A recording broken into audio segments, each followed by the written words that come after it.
If the man who thought he controlled every room could predict his own downfall, why would he make the one move that would destroy everything? Right in front of the world's eyes.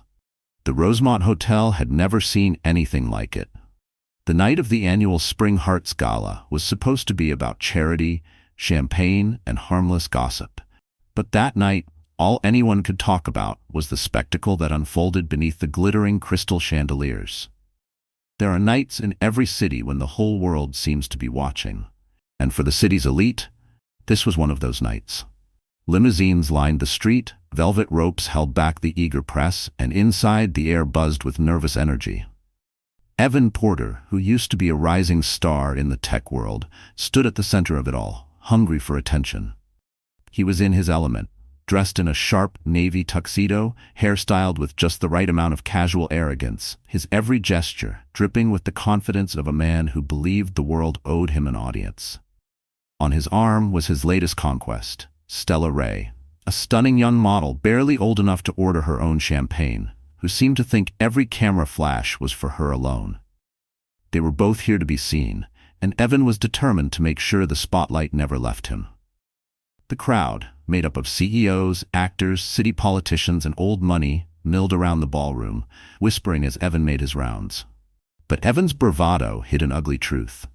Just a year before, he'd been married to Eliza Porter, a woman as different from Stella as the moon from the sun. Eliza, who had once been the anchor of Evan's world, was now the subject of his cruelest jokes. Their divorce, splashed across the tabloids, had left Eliza vulnerable and alone. Evan, meanwhile, used every opportunity to paint himself as the victim, claiming Eliza was clingy, boring, and worst of all, a gold digger who got lucky. Nobody dared correct him, but everyone knew. Eliza was never after Evan's money. She just wanted a family, a home, and maybe a little bit of love. As the night wore on, Evan grew bolder. He'd had too much to drink, and the more he drank, the louder he got. Stella giggled at every joke, encouraging him to go further. "You're hilarious, babe," she cooed, her hand squeezing his arm, eyes scanning the room for the next camera. It was all a performance, a show designed to humiliate, to prove he was still in control. And then, just when Evan seemed at his most untouchable, the ballroom doors swung open. It was like a scene from a movie. Every head turned as Eliza entered, her figure silhouetted against the bright lobby lights. She was visibly pregnant, her posture straight, chin high, face serene. She wore a simple navy gown that accentuated her baby bump, and although she wasn't draped in diamonds, she radiated something far more valuable: quiet dignity. On her arm was a man few recognized at first, but those who did went silent. Gabriel West, the billionaire investor known for his genius and his privacy. Rumors had always swirled around Gabriel, but no one had ever seen him at an event like this, let alone on the arm of someone like Eliza Porter. Suddenly, every eye in the ballroom was fixed on them. Eliza didn't flinch. She moved through the room with calm grace, Gabriel at her side, his hand resting protectively on the small of her back. If she noticed Evan, she gave no sign. The effect was electric. Whispers rose in waves. "Is that really Gabriel West? Eliza Porter pregnant? What is she doing here?" Evan's jaw tightened. He watched, lips curled in a sneer, as the woman he'd once dismissed as forgettable became the center of attention. He couldn't stand it, not after all he'd done to move on, to erase her from his story. "Unbelievable," he muttered to Stella, loud enough for those around to hear. "Look who dragged herself in. Figures she'd show up now that I'm finally happy." The MC called for quiet as the auction began, but the tension was palpable.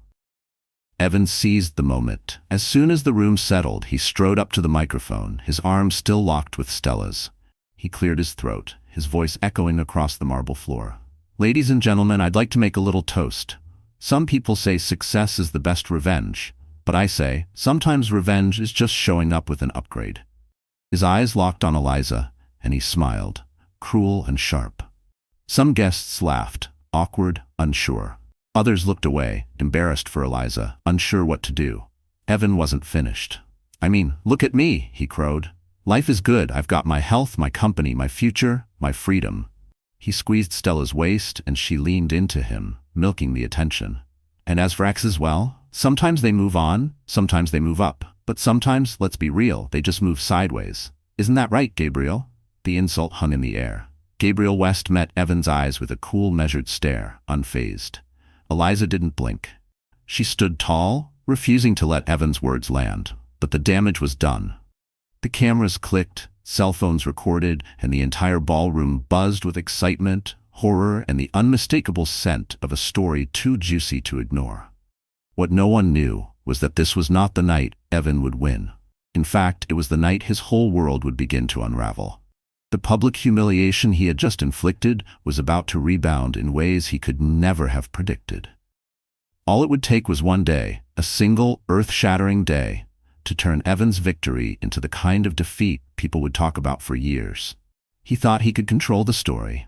He thought he could humiliate Eliza and walk away with everything he ever wanted. He was wrong. Because in less than 24 hours, Evan Porter would lose everything. His job, his lover, his reputation, and the last remnants of the world he thought he ruled. All because he underestimated the one woman who knew how to rise from the ashes, and the billionaire who stood quietly at her side. From the outside, Eliza Porter was not the sort of woman you'd expect to headline a citywide scandal. She never craved attention. She didn't come from old money, didn't boast a designer wardrobe, and didn't chase the trappings of high society. Her beauty was quiet, never loud, soft hazel eyes, a warm, steady smile, and hair she usually tied back in a simple ponytail while teaching elementary school. To the world, she was just another hard-working woman making ends meet, someone polite but easy to overlook. But beneath that unassuming surface was a resilience forged in fire, and a heart that refused to break no matter how hard life tried. Eliza was born in a tiny two-bedroom apartment above a laundromat on the city's rougher side. Her mother, Cynthia Harper, worked double shifts as a waitress after Eliza's father walked out when she was 6. Money was always tight, and luxuries were the stuff of other people's lives. But Cynthia raised her daughter to believe that character, not circumstance, was what mattered most. "Never let anyone tell you what you're worth, Ellie," she would say on the nights they ate ramen by candlelight when the power was cut off again. "You get to decide who you become." Those words became Eliza's compass, guiding her through every storm. She was the first in her family to graduate high school, winning scholarships and working part-time as a library assistant just to pay for books. She attended a state college where she juggled 3 jobs, waitressing, babysitting, and tutoring, while keeping a GPA high enough to keep her financial aid. It wasn't a glamorous life, but it was hers. Eliza never forgot the struggles her mother endured for her, and she promised herself that one day she'd build a life where she could rest easy. She found solace in teaching, discovering she had a gift for connecting with children who, like her, needed someone to believe in them. Her classroom was a haven, filled with laughter, safety, and the promise that anyone could rise above their circumstances. Her colleagues admired her compassion, though some thought she was naive for always giving people second chances. The truth was, Eliza knew what it felt like to be written off, and she refused to become hardened by life's disappointments. Evan Porter entered her world like a whirlwind during her second year as a teacher. He was charismatic, confident, and ambitious, a far cry from the shy boys she'd grown up around. He saw something in Eliza that no one else seemed to, and for the first time, she felt truly special. Their first dates were simple: coffee at a bookshop, walks in the park, take-out dinners while binge-watching old movies. Evan made her laugh and made big promises about the future. He was in tech, always talking about the next big thing, the app that would change the world. Eliza didn't care about any of that. She just wanted to build a family, the kind she never had.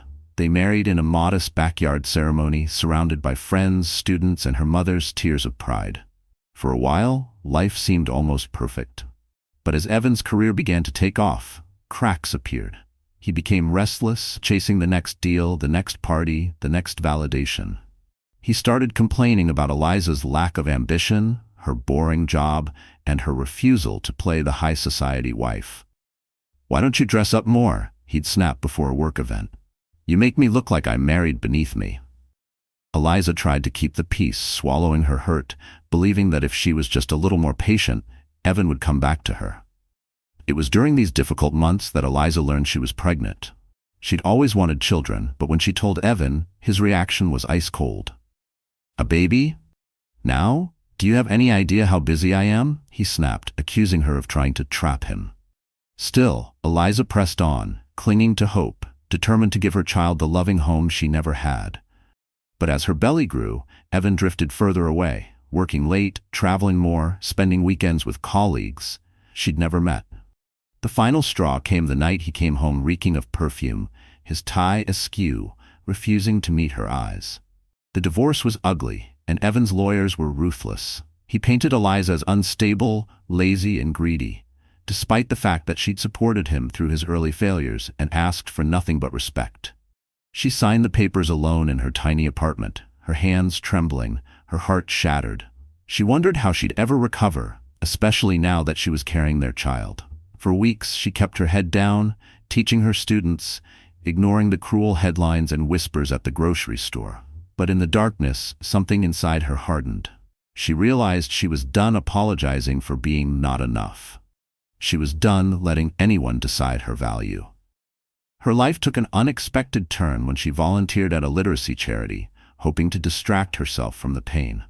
That's where she met Gabriel West, a man whose wealth and reputation were legendary, but whose eyes were kind, not cold. He donated millions quietly, preferring to help from the shadows, but when he saw Eliza reading to children at the shelter, he introduced himself. Unlike Evan, Gabriel never made her feel small. He asked about her dreams, not her dress size. He listened to her story without judgment. Their friendship blossomed into something deeper, a slow, steady warmth that reignited her belief in love. For the first time, Eliza allowed herself to hope that her story could still have a happy ending. By the time the Rosemont Gala arrived, Eliza was a different woman than the one who'd married Evan. She'd survived heartbreak, humiliation, and single pregnancy in a city that thrived on drama. She'd built herself back up with her own hands, refusing to be defined by anyone's cruelty. Now, as she walked into the ballroom on Gabriel's arm, she wasn't just someone's ex-wife or a victim of gossip. She was a survivor, a soon-to-be mother, and the partner of a man who valued her strength. The world saw her as vulnerable, but in truth, Eliza Porter had never been stronger. And that strength, quiet and unshakable, would soon become the force that toppled the arrogant man who once believed he could break her. If you ever wanted to see power, ambition, and old money on full display, there was no better place than the Rosemont Hotel on the night of the Spring Hearts Gala. The city's most influential people gathered under a domed ceiling glittering with thousands of Swarovski crystals. Marble floors reflected the slow swirl of couture gowns and perfectly tailored tuxedos. Waiters in starched white gloves floated through the crowd, balancing silver trays loaded with champagne and caviar. Every corner was lit for photos, every moment staged for social media. On this night, reputations could be made or destroyed in a single, viral second. The event was supposed to be about charity. Officially, it raised millions for children's hospitals and scholarships. Unofficially, it was the arena for power games. New ventures whispered over cocktails, murgers hinted at over filet mignon, and grudges settled with a glance. Underneath the polite conversation, everyone was watching everyone else. Whose dress was custom, whose smile was fake, who was winning, and most deliciously, who was losing. When Eliza Porter entered the ballroom, most people didn't even recognize her at first. She wasn't a regular on the charity circuit, and her style was the opposite of flashy. But all it took was one gasp, one whisper. "Is that Eliza Porter?" And the ripples began. Eyes followed her across the floor, some with sympathy, some with open curiosity. On her arm was Gabriel West, the man of the hour, whose presence alone could shift a room's energy. Whispers grew louder as guests realized who they were seeing. Eliza was pregnant, radiant, and with the one man everyone else wanted to meet. Gabriel was a study in quiet power. He wore a charcoal suit so well-tailored it looked effortless, his dark hair brushed back, his expression calm and unreadable. He nodded politely to those he knew, mayors, CEOs, actors, ambassadors, but his hand stayed on Eliza's back, a silent promise of support. Unlike so many of the men in the room, he wasn't there to show off his date. He was there for Eliza. Every gesture said it. The contrast between them and Evan Porter's table could not have been sharper. Evan, desperate to be seen as the king of the party, had gathered a circle of hangers-on and yes men. plus Stella Ray in a gold dress that sparkled with every movement. Their laughter was too loud, their jokes too pointed, and their eyes too often flickered over to Gabriel and Eliza, sizing them up. Evan pretended not to notice, but everyone knew he saw them. The minute Eliza walked in, the temperature of the night changed. The evening's program was a careful choreography of speeches, auctions, and entertainment, but the real drama happened in the spaces between. When the crowd gathered for the live auction, Gabriel and Eliza were swept up in a swirl of introductions. For the first time in months, Eliza found herself at ease. People asked about her pregnancy with genuine interest, complimented her on her courage, and expressed excitement about her relationship with Gabriel. Some of the city's most powerful women, who had always kept their distance before, now smiled at her, welcoming her into the fold. It was as if, just by surviving scandal and heartbreak, Eliza had earned their respect. But all the kindness in the world couldn't erase the tension on the other side of the ballroom. Evan, watching the scene unfold, gripped his glass harder with every minute. He leaned toward Stella, whispering something that made her laugh. Too loud, too sharp, meant to be overheard. "You'd think she'd stay home and rest," Stella said, her voice dripping with mock concern. "I mean, is this really the place for a single mom?" One of Evan's buddies snickered, and a few guests looked away, embarrassed for them. The MC's voice rose over the chatter, announcing a special performance. Lights dimmed, the orchestra played, and for a few minutes, the air softened. Eliza allowed herself to relax, closing her eyes and listening to the music. Gabriel leaned down and whispered, "You're doing amazing. I'm proud of you." It was the simplest thing, but it meant everything. In that moment, she knew she wasn't alone anymore. As the performance ended, the real show began, the charity auction. Evan couldn't resist one last attempt to draw the spotlight. He bid extravagantly on a signed guitar, dramatically outbidding a rival CEO, and then turned to the room for applause. When the applause faded, Evan grabbed the microphone from the auctioneer, ignoring the polite confusion on stage. "I want to make a toast," he announced, raising his glass as all eyes turned his way. Gabriel's jaw tightened, and Eliza's heart skipped a beat. She knew Evan too well. He would never pass up a chance to turn a night about charity into a personal spectacle. Evan launched into a speech about moving on and trading up, peppered with veiled barbs clearly aimed at Eliza and Gabriel. "You know, life's funny," he said, smiling like a shark. "You lose something, but sometimes you end up with something better. Sometimes you end up with exactly what you deserve." Laughter rippled through his table, but the rest of the ballroom was silent, uncomfortable. He didn't stop there. He glanced at Gabriel. "And sometimes a man gets lucky. I mean, who wouldn't want to be a hero to a damsel in distress? That's what the tabloids call it, right? But let's not kid ourselves, folks. Some people are just along for the ride." The cruelty hung in the air, thick as smoke. Stella snickered, squeezing Evan's arm like she was at a comedy show. Eliza felt every eye on her, but she kept her chin high. She remembered her mother's words, "You decide who you become." Next to her, Gabriel squeezed her hand under the table, steady as a rock. Eliza smiled at him, refusing to look away from the crowd. For a split second, time seemed to freeze. The lights, the music, the dresses, the money, none of it mattered. What mattered was the truth, and the truth was about to surface. Because what no one knew, what not even Evan realized, was that the night was just beginning. The real fireworks were yet to come. And when they did, the entire city would watch as the tables turned with a force no one saw coming. And in the middle of it all, Eliza Porter, the woman everyone underestimated, was about to become the story they'd never forget.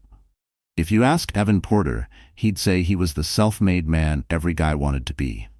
He'd built a tech startup from nothing, rode the wave of a lucky buyout, and landed in the glossy pages of business magazines before he even turned 35. In his mind, he was the city's golden boy, sharp, ambitious, impossible to ignore. He'd learned early on how to charm a crowd, how to talk his way into closed rooms, and how to make people laugh, even if the jokes were at someone else's expense. But the truth, the part he never admitted to anyone, not even himself, was that Evan was addicted to attention. And as the years went on, he needed bigger doses just to feel alive. Growing up in a nice suburb with a hard-working accountant dad and a stay-at-home mom, Evan had never wanted for much, but he'd always craved more. More respect, more freedom, more of everything his parents told him took patience and humility. He hated waiting his turn. In college, he cut corners and made connections. He could spot opportunity like a bloodhound. If it meant stepping on people, so be it. He called it playing the game. When he met Eliza, he genuinely thought he loved her. She was grounded, kind, a little too earnest. But at the time, that steadiness felt like an anchor, someone to come home to, someone who made him feel safe.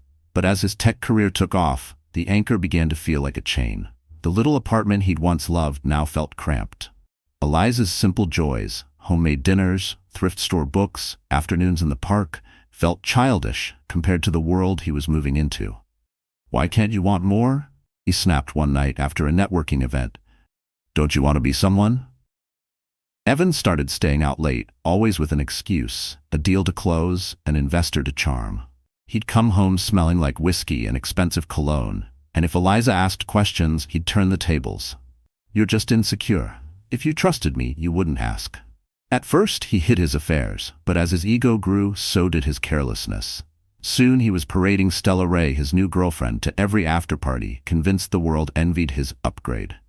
He made jokes about his marriage in public, each one sharper than the last. The truth was, Evan's confidence masked a growing fear, that he was an imposter, that his money and charm were all he had. That maybe, underneath it all, he wasn't actually that special. He clung to his new image with both hands, desperate not to slip. That's why Eliza's calm, quiet strength infuriated him. She didn't chase anyone's approval. She never tried to compete. No matter how he tried to rattle her, insults, gaslighting, even the divorce, she held her head high. To Evan, that dignity felt like a rebuke. And so he made it his mission to win every encounter, to prove to the world and himself that he was better off without her. He started rumors about her being lazy, clingy, unstable, anything to justify his choices. When news broke that she was dating Gabriel West, Evan felt his world tilt. Gabriel was everything he wanted to be, respected, private, and truly powerful. Worse, the city's rumor mill spun their relationship as a love story for the ages. A strong woman finds her worth, a good man cherishes her. Evan hated it. At the Rosemont Gala, he saw his chance. With Stella on his arm and his cronies hanging on his every word, he decided to take back control of the narrative. His plan was simple: humiliate Eliza and Gabriel publicly, reclaim his role as the star, and show everyone that he was the one who moved on best. That was why he made the toast, why he hurled those cruel jokes. He wanted to see Eliza break. He wanted to see Gabriel lose his cool. But as the room quieted after his speech, Evan noticed something he hadn't expected. Eliza didn't flinch, Gabriel didn't blink, the room didn't erupt into the applause or laughter Evan craved. Instead, there was a thick, uneasy silence. For the first time, a few people actually looked away from Evan, their expressions embarrassed. A prominent donor whispered to her husband, shaking her head. The MC tried to steer the night back to charity, but the damage was done. Evan had revealed himself as someone desperate, someone cruel. Later in the men's room, one of Evan's friends muttered, "Maybe take it easy, man, that wasn't a good look." Evan shrugged it off, but inside the old panic flared. He'd misjudged the room. He'd overplayed his hand. Still, Evan couldn't admit defeat. At his core, he truly believed that power meant never apologizing, that the loudest voice always won. As the night wore on, he doubled down, making sly digs at Eliza's dress, telling anyone who'd listen that Gabriel was buying her affection, and boasting about his own success post-divorce. His arrogance blinded him to the truth. The people around him were growing tired of his act. Stella, who had once basked in the attention, now looked bored. Her laughs grew brittle. She checked her phone under the table, messaging friends about after-parties. Evan barely noticed. He was too focused on watching Eliza and Gabriel, waiting for them to falter, to give him some sign he'd gotten under their skin. But all he saw was grace. Eliza never raised her voice. Gabriel never rose to the bait. Instead, they moved through the night with quiet confidence, speaking with real friends, laughing with people who cared. And slowly, the tide began to turn.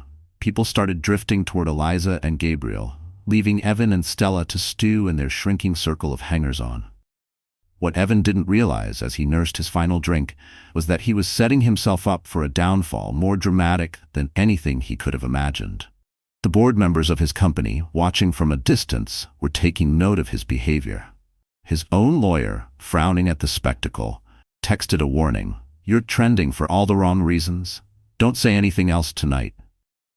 But it was too late. Evan was already locked in his own story, a story where he was always the winner, no matter the cost. What he didn't see was that the cost was about to become everything he valued most: his job, his image, his carefully crafted empire. Even the loyalty of the woman who'd chosen him when he had nothing. Pride had blinded him, but the world was about to open his eyes. And for the first time in his life, Evan Porter would learn that the loudest man in the room is often the one with the most to lose. If you asked anyone the next day what they remembered most from the Rosemont Gala, it wasn't the money raised, the celebrity guests, or the orchestra's flawless performance. It was the moment when a private humiliation turned into public theater. A scene so raw, so unexpected, that it instantly exploded across social media and gossip sites. It started with a single, sharp sentence delivered into a microphone Evan Porter wasn't supposed to be holding. He'd cut in just after the final auction item, his voice ringing out over the ballroom speakers, echoing off the marble and glass. "Some people just can't let go," he smirked, eyes locked on Eliza and Gabriel. "Guess some women think if they get knocked up, they'll stay relevant." A hush swept the room, the kind that's as loud as a scream. For a split second, no one moved. Gabriel reached for Eliza's hand, his jaw clenched, but she squeezed back, her way of saying, "I can take this." Across the room, cameras and cell phones flashed, capturing not only Evan's words, but the stunned expressions that followed. Stella, realizing the moment was spiraling out of control, giggled weakly, trying to play it off. "Relax, babe," she cooed, loud enough for the nearest table. "It's just a joke, right?"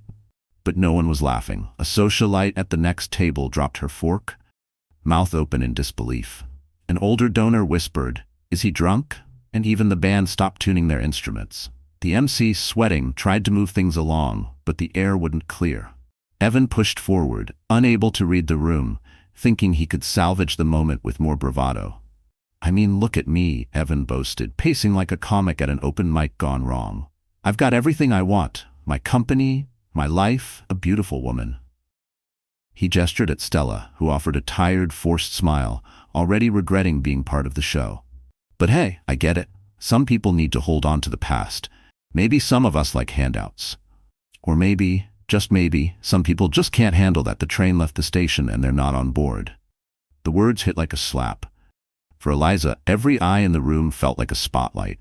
But she refused to shrink. She met Evan's gaze, calm and steady, her spine straight. She didn't cry, didn't flinch. The only thing that flickered in her eyes was a spark of defiance. Gabriel, however, couldn't hide his anger. He stepped forward, his voice measured but icy. "That's enough, Evan," he said, the quiet authority in his tone silencing even the bartenders at the back. "You've made your point. Let's remember why we're here tonight." But Evan wasn't finished. Drunk on attention, adrenaline, and resentment, he leaned in again, lowering his voice just enough to sound menacing. "Careful, Gabriel. Wouldn't want you wasting your time or your fortune on someone who's already used goods." The gasp that swept the room was audible, like the collective exhale of an audience after a magician's trick. Except this wasn't magic. It was cruelty. The MC, desperate, finally managed to cut the mic, stammering about dessert and coffee. But the damage was done. In an era where every phone is a camera and every guest a potential reporter, the video was already being texted, tweeted, and uploaded before Evan made it back to his table. Evan Porter humiliates pregnant ex at gala trended before midnight. Instagram stories showed the exact moment Eliza's name became a symbol of both pity and admiration. Some called her a victim, others a survivor.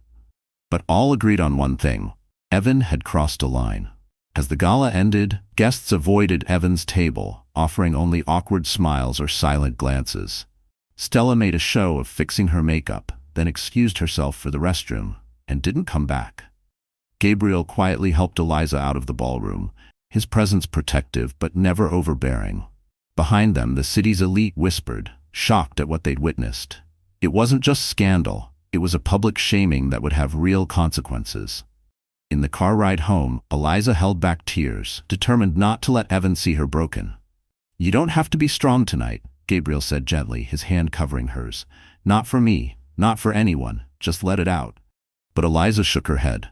"He doesn't get to see me cry, not anymore." Her voice trembled, but there was steel in her words.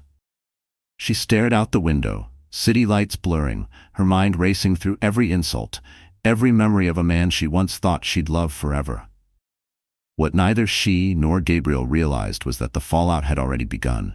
At that very moment, a video of Evan's tirade was going viral. Board members of his company watched it on their phones, frowning at the PR disaster. Reporters called for comment. Old friends distanced themselves, appalled. For once, Evan's ego had pushed him too far, and now he'd have to answer for it. Not just to Eliza, but to everyone who'd believed in him.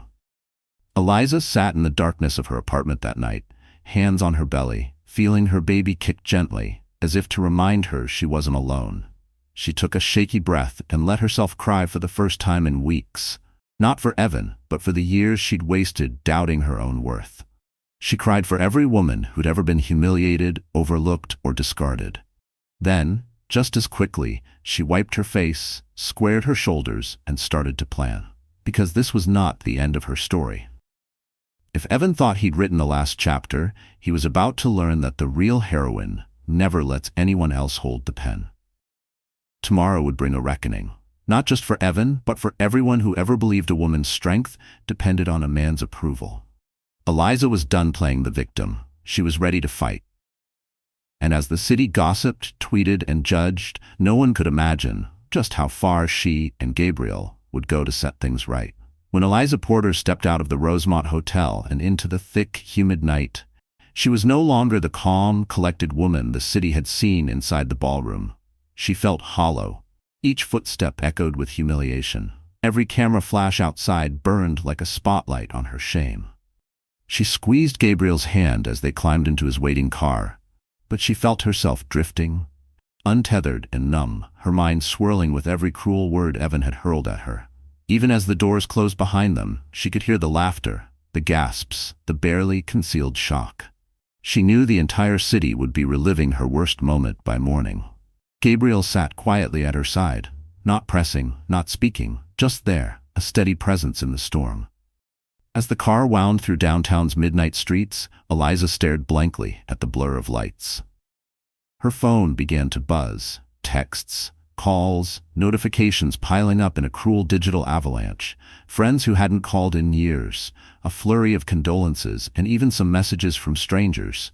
"Hang in there, you're so brave, don't let him win." She scrolled, but the comfort felt empty, like sympathy for a wound that was still bleeding. By the time Gabriel's driver pulled up to her apartment, Eliza's body felt heavy with exhaustion. Gabriel helped her upstairs, and for a long moment, neither spoke. He set a cup of tea in her trembling hands, kneeling to meet her eyes. "Eliza," he said softly, "it's okay to be hurt. You don't have to pretend tonight." The dam inside her finally broke. Her breath caught, and tears spilled down her cheeks, hot, silent, uncontrollable. Gabriel pulled her close, letting her sob against his chest, just holding her while the weight of everything came crashing down. Memories raced through her mind. The night Evan left, her frantic calls he never answered, the morning she found out about his affair, the cold legal letters that followed. She'd built walls around her pain. But now, with nothing left to shield her, it all came pouring out. Betrayal, heartbreak, even guilt for still loving the man he used to be. She thought of the little life growing inside her, the future she'd dreamed of, now rewritten with every headline and viral video. After what felt like hours, the storm of emotions slowed. Eliza pulled back, embarrassed, wiping her face. "I'm sorry, I should be stronger than this." Gabriel's answer was gentle but firm. Strength isn't about never falling apart. It's about putting yourself back together. He left her with that thought, quietly making up a spot for himself on the couch, refusing to leave her alone even when she insisted. "Just rest. I'm right here," he promised. For the first time in weeks, Eliza slept deeply, her dreams haunted but peaceful, her body giving her the release her mind desperately needed. Morning came with a cruel brightness. Sunlight poured through the blinds, forcing Eliza to face the world. Her phone buzzed again. Now, in addition to sympathetic messages, there were cruel comments. Gold digger. Desperate. She's just jealous.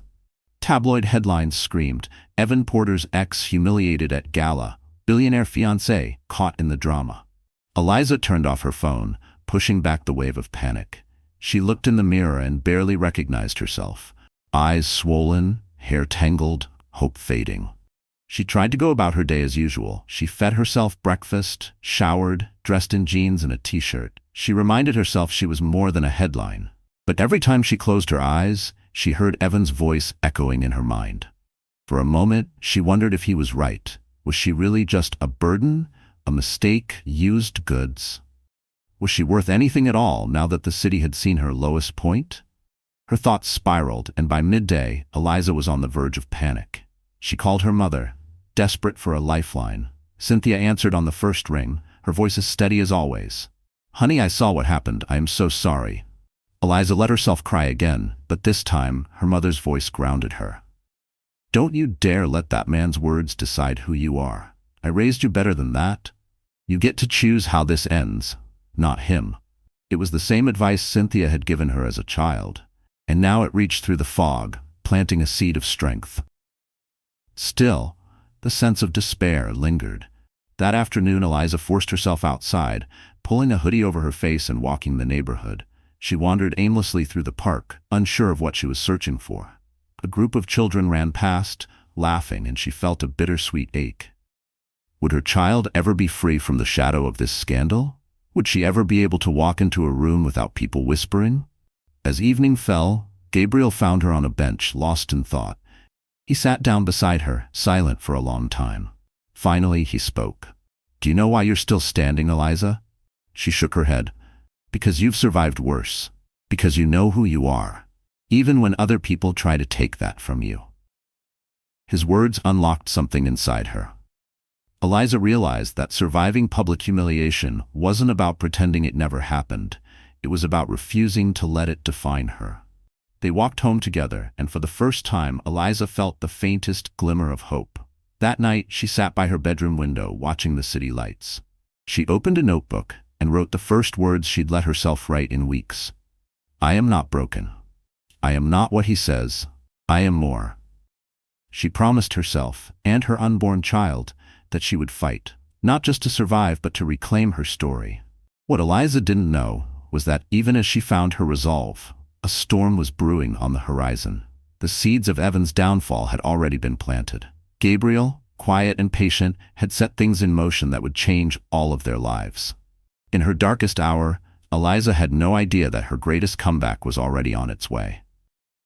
And when the dawn finally broke, it would bring not more shame, but the first steps toward a future no one, least of all Evan, could ever take away from her.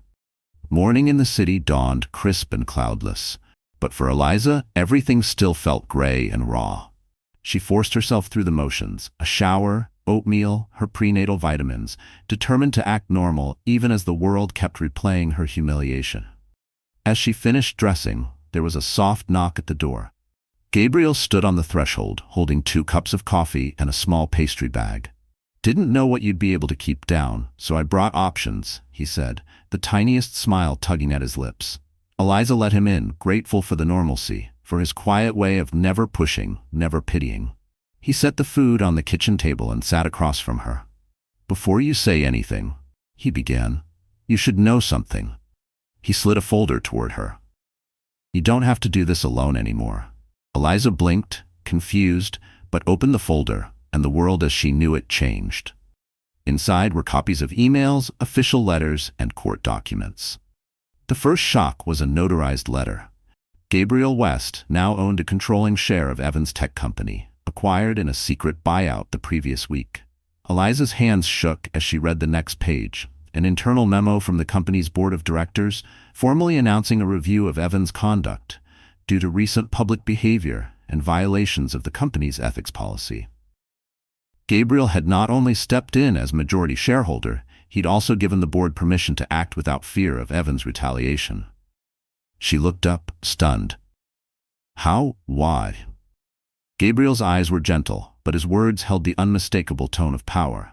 Because no one gets to treat you that way. And because you're not the only one Evans ever hurt, his leadership was already in question. I just expedited things. He paused, then added, Eliza, I'm not telling you this to show off or to fight your battles for you. You should always have the power to choose, but sometimes even the strong deserve an ally. Eliza let the words settle in her chest. Her whole life she'd been fighting, first for respect, then for love, then for her own survival. To have someone not just believe in her, but stand up for her on the biggest stage, it felt unreal, overwhelming. Tears pricked at her eyes, but this time they weren't tears of pain. Thank you, she whispered, her voice trembling with relief and gratitude. But the surprises weren't over. Gabriel opened his phone and showed her a flurry of news alerts. The video of Evan's public tirade had gone viral overnight. Hundreds of thousands of views. Commentators, some famous, some not, were speaking out, condemning Evan's cruelty and praising Eliza's composure. What kind of man humiliates the mother of his child? One headline read. Another, pregnant woman stands tall, ex-husband loses control. Even more shocking was what followed. Dozens of women began sharing their own stories of Evan's manipulation, his arrogance, and the toxic culture he fostered at work. Former employees sent anonymous tips to reporters in the company's ethics hotline. Whistleblowers came forward, providing proof of Evan's affairs with subordinates, misuse of funds, and other policy violations. Within hours, the board scheduled an emergency meeting. It wasn't just Evan's job at risk. It was his entire public image, his king-of-the-world persona. The internet had turned, and no amount of charm or PR could put the genie back in the bottle. As Eliza sat with Gabriel, her mind spun with the realization. She wasn't powerless. She had never really been alone. Her dignity, her refusal to stoop to Evan's level, had spoken louder than any insult. And now, with Gabriel's backing, and the city's sympathy, she held more cards than she ever dreamed possible. Later that day, Eliza received a call from a popular daytime talk show. They wanted her to share her side of the story, not as a victim, but as a voice for every woman who'd ever been shamed or doubted. She hesitated, nervous about more exposure. But Gabriel, always steady, reminded her, you decide what happens next. Not Evan, not the tabloids, you. For the first time in months, Eliza felt excitement ripple beneath the fear. That afternoon, she met with a lawyer, one who specialized in workplace retaliation and public defamation. Gabriel had already arranged the meeting, but insisted she only go if she wanted. The lawyer assured Eliza that, given the new evidence and the outpouring of public support, Evan's legal threats were nothing but hot air. In fact, the lawyer said, the company may owe you damages for the way he's tried to drag your name through the mud. For once, the law was on Eliza's side. By early evening, news broke. The company's board had suspended Evan pending investigation. Evan tried to reach out, first with angry texts, then desperate calls, finally with public statements blaming cancel culture. No one bought it. Stella Ray, seeing which way the wind was blowing, quietly deleted all their photos together from her social media and unfollowed him. His friends stopped replying to his texts. His allies vanished. For a man who'd built his identity on attention, isolation was the harshest punishment of all. Back at her apartment, Eliza stared at the city's sunset, hand resting on her belly. She was tired, yes, but no longer afraid. For so long, her whole life had felt like a storm she just had to survive. Now, for the first time, she felt a shift inside her. Maybe she could do more than just survive. Maybe she could win. Gabriel came up behind her, wrapping his arms around her shoulders. Whatever you want to do next, I'm with you, he said quietly. You don't need me to fight for you, but I'd be honored to fight with you. Eliza closed her eyes, breathing in the moment. Everything Evan had tried to take from her, her confidence, her future, her hope, was already starting to return. She wasn't broken, she was ready. Tomorrow, she would stand up, and the city would finally see just how powerful a discarded woman could be. For most of her life, Eliza Porter believed that strength was about holding things together, her family, her dignity, her dreams. But as the world finally turned its gaze toward her story, not as a punchline, but as a testimony, she realized that true strength meant letting go of fear and stepping into her own power. The days following the gala scandal unfolded like a movie montage, only this time, Eliza was writing the script. It started with a choice. She could have hidden, waited for the drama to fade, and let others speak for her. But every message of support, every stranger's story of surviving humiliation or heartbreak pushed her in another direction. Eliza decided that she would not let the worst night of her life define the rest of it. She would stand up. She would reclaim her story. The first step was simple, but symbolic. She put on her favorite blue dress. It wasn't fancy, but it was hers. Soft, comfortable, and worn in all the right places. She brushed her hair, applied a little mascara, and looked herself in the mirror.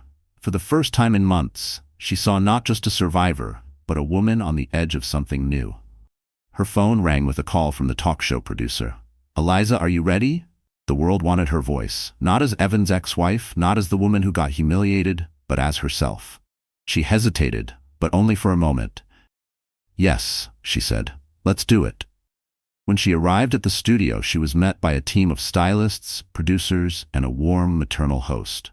"We want you to feel safe and strong," the host said, squeezing her hand. The show's theme, women who refuse to be broken. The interview aired live, reaching millions. Eliza spoke with honesty, her voice steady but never bitter. She didn't attack Evan, she didn't have to. She simply told the truth, how it feels to have your life unravel in public, how hard it is to keep going when people expect you to collapse. "You don't have to be perfect or unbreakable to survive," she told the audience. "You just have to believe you're worth saving. And sometimes, surviving is the bravest thing you can do." The response was immediate and overwhelming. Social media exploded with messages of solidarity. Women and men shared their own stories, tagging Eliza and using the hashtag #StandTall. A well-known businesswoman messaged her privately, "If you ever want to return to teaching, my foundation will support you.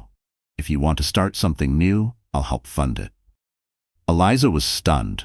All her life, she'd believed that standing out meant being vulnerable. Now she saw it for what it was, a gift. With Gabriel's encouragement, Eliza did something she'd always dreamed of. She created a non-profit foundation, Hope Rises, dedicated to helping women and families recover from public shame and start over.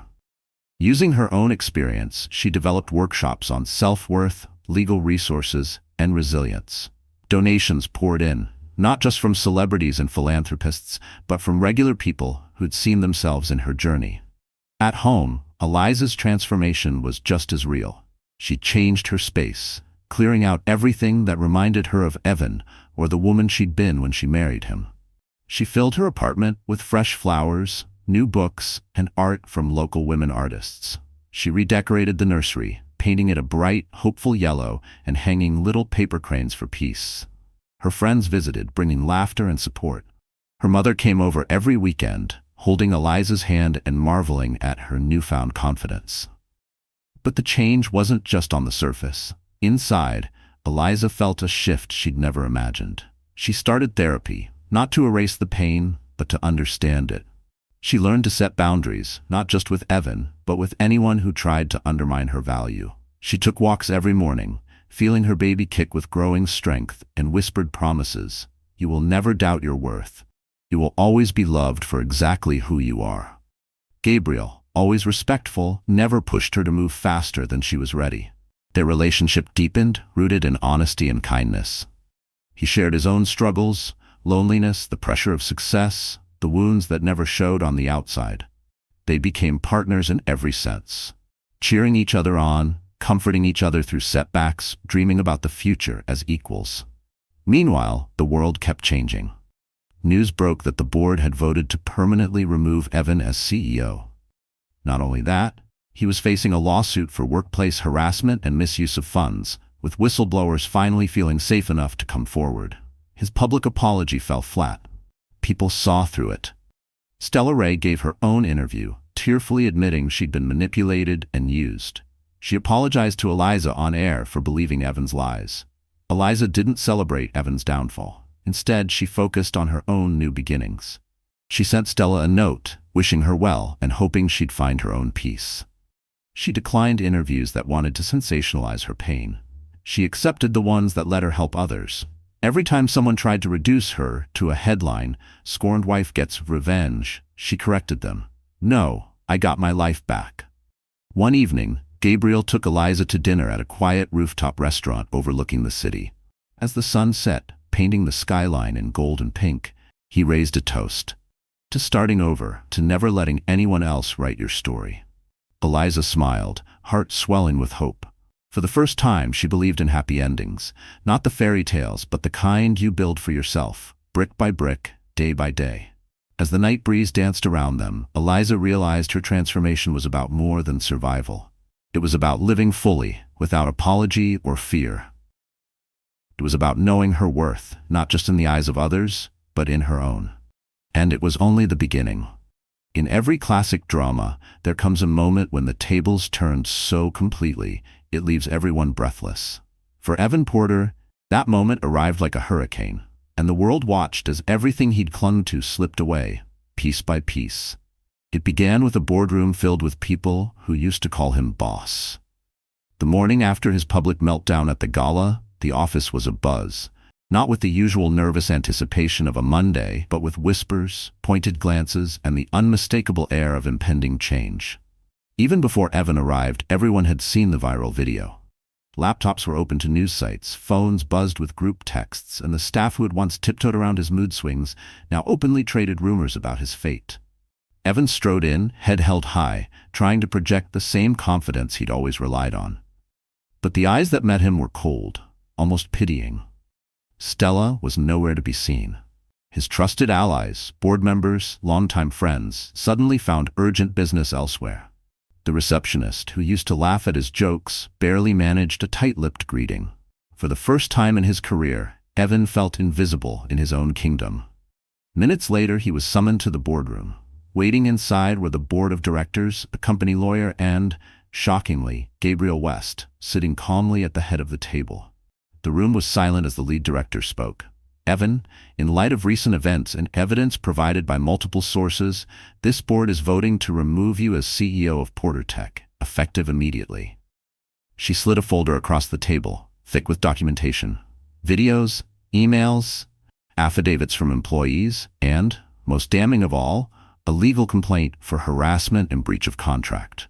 Evan tried to bluster his way out. He threatened lawsuits, accused the board of betrayal, ranted about cancel culture. But it was useless. The facts were undeniable, and Gabriel's majority shareholding made the decision airtight. "You brought this on yourself," Gabriel said quietly, his voice steady.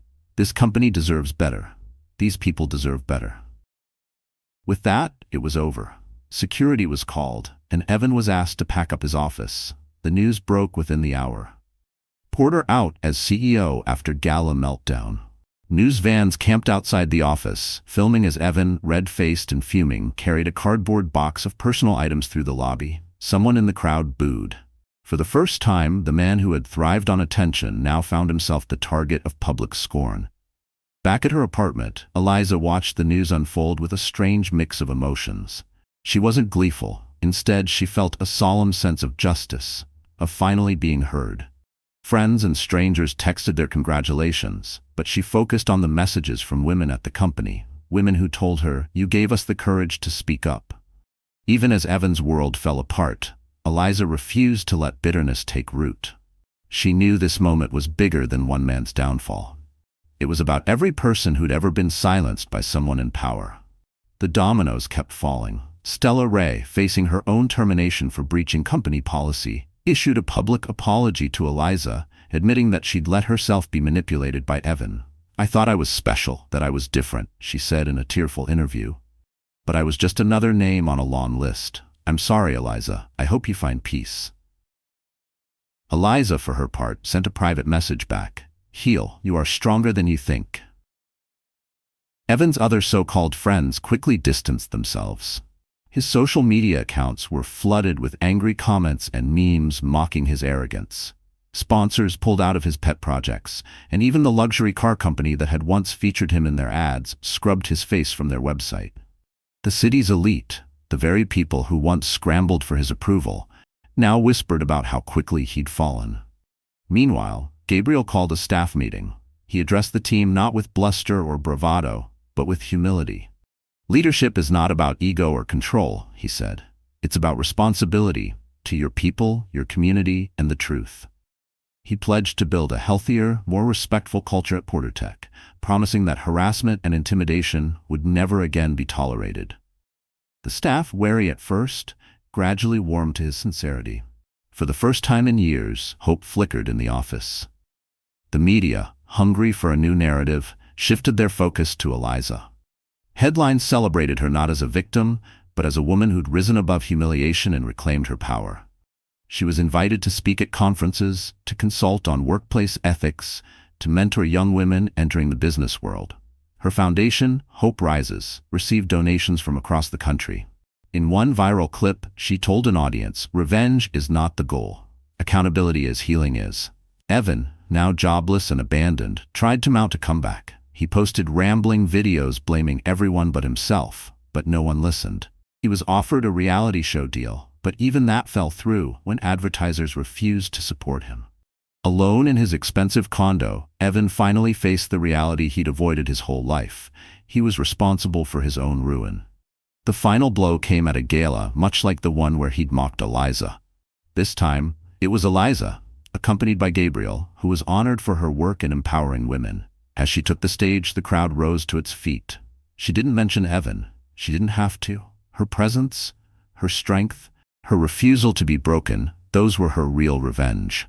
As the evening wound down, Eliza and Gabriel stood together on the balcony overlooking the city. He squeezed her hand, pride shining in his eyes. "You did this," he said. "You changed everything." Eliza looked out at the glittering skyline, her heart lighter than it had been in years. "No," she said quietly, "we did this. Everyone who ever refused to stay silent, everyone who ever chose hope over fear. This is for them." And in that moment, it was clear. The age of Evan Porter was over. The future belonged to those brave enough to start again. The city moved on, as cities always do. Headlines changed, new scandals rose and faded, but something about Eliza Porter's story lingered. It wasn't just that she'd survived a public betrayal. It was that she'd refused to let it define her, that she'd used her pain to carve out a new kind of power, not just for herself, but for anyone who'd ever been broken and dared to start again. Months passed. The season changed. Eliza's life blossomed in unexpected ways. Her foundation, Hope Rises, flourished, helping women from all walks of life find courage, resources, and the confidence to step out of the shadows. She spoke at schools and community centers, teaching young girls the value of their own voices. She mentored survivors, sat with them through their darkest nights, and showed them, by example, that wounds do not have to become scars. Gabriel remained by her side, steady as ever. Their love was quieter than the whirlwind romance of her past, but stronger for it. He celebrated her victories and held her through her doubts. They learned together what it meant to truly heal, not by forgetting the past, but by honoring the lessons it brought. They built new traditions, filling their days with laughter, long walks in the park, and dreams for a future unburdened by old pain. One crisp autumn evening, Eliza stood on the rooftop of her building, looking out over the city lights. In her arms was her newborn daughter, Sophia Grace, named for hope and new beginnings.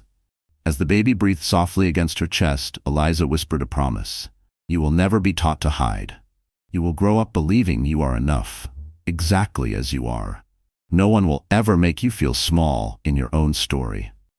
Tears welled in her eyes, not from sorrow but from gratitude. She'd once thought her heart was broken beyond repair.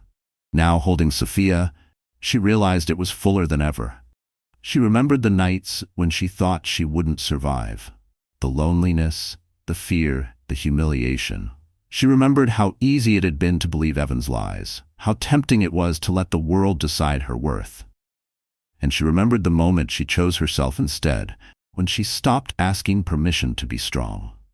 Word spread quickly about her strength and grace. News outlets followed up, not to revisit her pain, but to highlight the change she inspired. Stand Tall became more than a hashtag. It became a movement. Women across the country wrote in, "I left my toxic job because of you. I found the courage to end a hurtful relationship. I started over because you showed me it's possible." Eliza replied to every message she could, always with the same message. "You are not alone. Your story matters."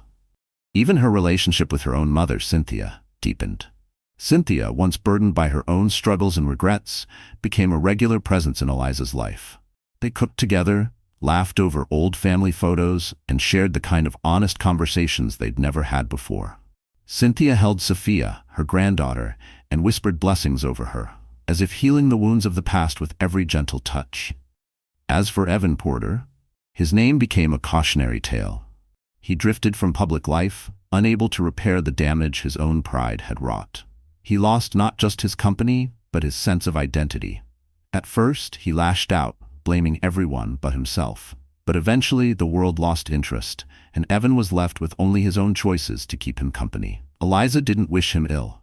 She didn't waste energy on revenge or bitterness. She simply let him go, finally, completely, as an act of mercy for them both. The city never forgot the gala, but in time, the story shifted. It was no longer about a scandal or a downfall. It was about a woman who walked through fire and came out shining brighter than before. It was about the people who helped her rise. A mother, a true friend, a man who loved her at her lowest and helped her see her own worth. It was about the courage to rebuild, the power of vulnerability, and the simple but radical act of refusing to give up. On the anniversary of her public humiliation, Eliza returned to the Rosemont Hotel, not as a guest, but as the keynote speaker for the same charity gala. This time, she stood on stage with Sophia in her arms and Gabriel in the front row. The applause was thunderous, but Eliza's message was gentle, her voice strong and steady. I stand here not as someone who is broken, but as someone who learned to heal. To every woman who's ever been shamed, doubted, or underestimated, let me say this. You are not weak for feeling pain or for wanting more. You are not less for loving, for forgiving, or starting over. Your scars are not your story. They are the proof that you survived. You do not need permission to be powerful. Stand tall, speak your truth, and know that your worth cannot be given or taken by anyone else. The room rose to its feet, and for the first time, Eliza felt completely at home in her own life. She knew there would be hard days ahead, new challenges, new wounds. But she also knew she could face them, not alone, but as part of a community of survivors and believers. People who refused to stay small. As she left the gala that night, the city lights reflecting in her daughter's eyes, Eliza whispered one last promise. No matter what happens, we will always choose hope. We will always choose ourselves. And with that, she stepped forward into a future of her own making, unafraid, unbroken, unstoppable. So the story has ended, and our wonderful friends, are you still here until now? If you're listening to this moment, I know something in this story must have touched your heart, just as it did mine. Life sometimes hands us moments that feel impossible to rise from, humiliation, betrayal, or deep disappointment.